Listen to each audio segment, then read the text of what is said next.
We know the story. We've seen it.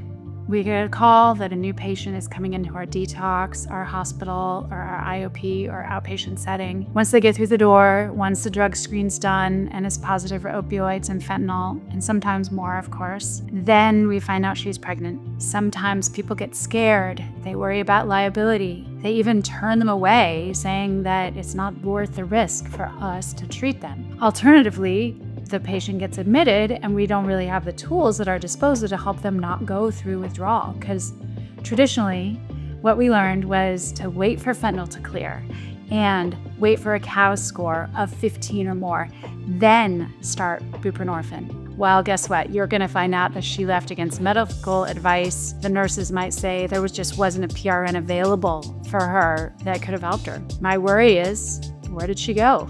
Did she leave? And did she and her baby go through withdrawal at home? Or did she leave an even worse relapse? Pregnancy and addiction. It's really one of the toughest challenges in my field because you've got 2 lives to protect and 1 chance to get it right. I'm Dr. Arwen Podesta, functional integrative psychiatrist, triple boarded in psychiatry, addiction medicine, and forensic psychiatry. For over 20 years, I've helped women recover while protecting their babies. In this video, I'll show you the proven steps every provider needs to know before creating a care plan. I want to talk to you today about some exciting new treatment ideas that are going to help us and help our patients, particularly for those with fentanyl in their system and particularly for pregnant patients, and that is low-dose buprenorphine initiation. So we have experienced this. We all know this. There is true evidence that buprenorphine may precipitate withdrawal for folks who use fentanyl. We also have seen that fentanyl has replaced heroin on the street, or is at least in everybody's opioid drug supply these days, in almost everywhere in the United States, and that buprenorphine initiation has become increasingly challenging, especially for patients with fentanyl in their system, and particularly for patients that are pregnant with opioid use disorder. Even those that have a higher withdrawal scale and extended abstinence periods, traditional methods tend to be less successful. So look at this. Fentanyl tends to get out of the system in an average of like 7.3 days. And yet it can remain in the system for some, depending on their metabolism, depending on their quantity that they've been using and frequency of use, for up to 26 days. This prolonged clearance time has made our jobs very hard and made our patients suffer greatly. It creates massive barriers to conventional buprenorphine induction protocols. And so here we are needing innovative approaches. All right, so let's look at low-dose buprenorphine induction, LDBI.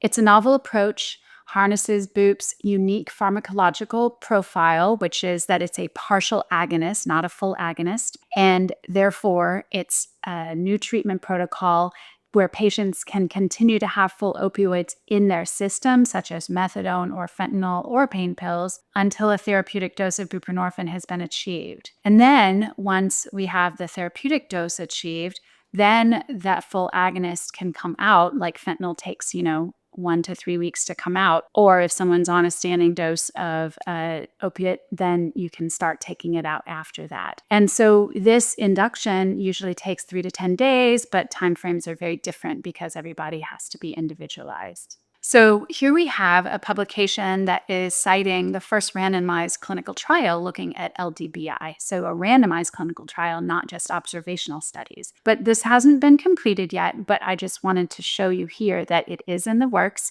and they have a dosing schedule that is pretty consistent with what's being used in other prescribers. But look at that. It starts at 1 milligram of buprenorphine total on day 1. And this is without anyone ever hitting withdrawal. That would mean that the patient had a COWS scale of 0. So far, again, they don't have the published data, but stay tuned. I'll keep you posted. And I do know, like I said, that in real world, without having a randomized clinical trial, this method is being utilized because it has certainly better outcomes than the alternative. So check this out. This is a really recent study that is looking at LDBI in pregnancy. And it's all observational studies, and a total of 25 unique patients were discussed. And precipitated withdrawal was uncommon using this methodology.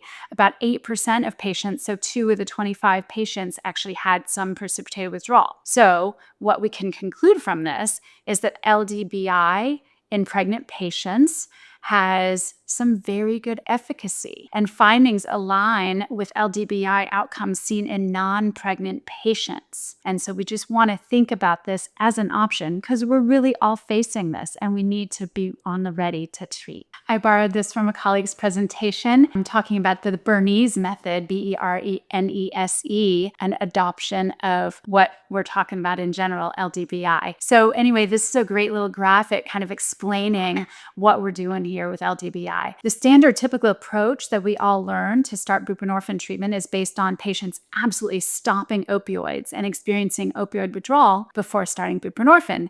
But that might limit treatment for many because, as we talked about in the example patient, which I've seen, patients are going to leave AMA if they have a 7-day to 26-day agonist in their system, such as fentanyl. And so with low-dose buprenorphine induction, the goal is to kind of sneak buprenorphine onto the opioid mu receptors in very low doses in a gradually increasing method to avoid displacing the full agonist opioid, which is disastrous, and that's what causes precipitated withdrawal. So what are the key findings from the 2 slides ago, the systemic review by Grenier? Well, micro-induction or low-dose buprenorphine initiation is being utilized in pregnancy to minimize withdrawal, enhance and ease patients' comfort. No increase in maternal or neonatal complications compared to our typical conventional initiation methods. Mostly the studies have been done in North America thus far, but they're a limited level of evidence and a limited number of studies, but it's growing and it supports both safety and feasibility. And most patients successfully transition to full buprenorphine treatment without precipitated withdrawal. All right, so nuts and bolts, how do we do this? The literature suggests, for reasons you saw above, to avoid precipitated withdrawal, that we start with very low dose ranges, as low as 0.2 milligrams of buprenorphine, which is practically very hard to do, or really more practical is 0.5 milligrams every few hours with gradual dose increase. We want to make sure we individualize this approach as every patient's body, every patient's preference, every patient's opioid use, and even their clinical context is different. And we want to make sure that we have comfort meds or ancillary meds available to enhance patient comfort. All right, here's a little sample that I wrote out based on the existing literature. So just imagine that 0.5 milligrams would be a quarter of a Suboxone 2 milligram strip. That's doable. So as fentanyl is leaving the system, and as you saw, it might take 1 to 3 weeks for it to get gone, you just increase these partial agonists incrementally and gradually. So let's look at clinical outcomes. Outcomes so far studied: high completion rates without severe withdrawal, minimal AMAs, increased retention, minimal adverse events, enhanced patient satisfaction. And what about baby? No serious fetal complications attributed in the study so far. An incidence of neonatal opioid withdrawal syndrome similar or lower than standard inductions, and no difference in APGAR or birth weight. Good job. So just to get a sense of what other literature is out there, here's one from a couple years ago, 2022, and it was a hospital-based setting, and the goal was also being successful induction of buprenorphine. And of the 21 non-pregnant patients that were included in the study, 19 of them, so 91%, successfully completed low-dose buprenorphine induction and were converted to maintenance, which is what we want. Well, we certainly want to consider all of this when implementing. We want all team members to understand this new protocol, unless you've already been using it, but thanks for watching. And also thinking about monitoring needs. Patients need to be educated too, so it may be useful to develop clear materials explaining and expectation setting for them, which I always like to do as much as possible anyway. Patients are confused, they're in pain, they're uncomfortable, and they're meeting you for the first time, and a whole new protocol is being used. We also want to have a monitoring program, just like you would with all patients, but certainly for these pregnant women. Always have a coordinated care plan integrating OB, MFMs perhaps, and social support for sure, and families if possible. I will give you links to the Echo Project, letter IECHO.org at the end of this, because that's a very valuable program that does training and support for prescribers throughout the country doing hard things like this. So let's think about that patient that I presented at the very beginning. If we had started low-dose buprenorphine initiation for her, then maybe she wouldn't have left AMA.